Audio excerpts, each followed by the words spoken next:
ରାନ୍ଧିଛି ଦୀପ ଭୋଜନ ଖାଇବେ ଜ୍ୱାଇଁ ରତନ ଭସାଇବେ ମୋ ଘର ଦୁଆର।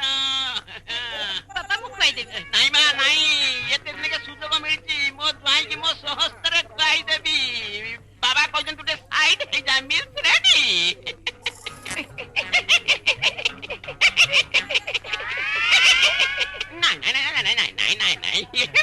ସ୍ୱୟଂ ନିଜେ ଉପସ୍ଥିତ ଥାଉ ଥାଉ ମୋ ଜ୍ୱାଇଁ ତା ହାତରେ ଖାଇବ? ଛି ଛି ଛି ଛି ଛି ଛି, ମୁଁ ନିଜେ ଖୁଆଇଦେବିନି। କର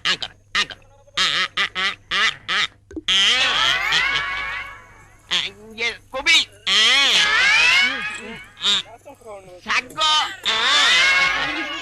ମିଠା, ମାଛ,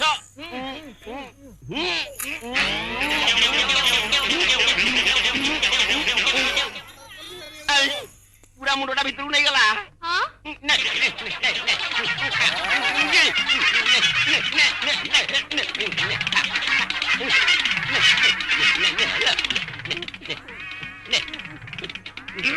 କଣ କଣ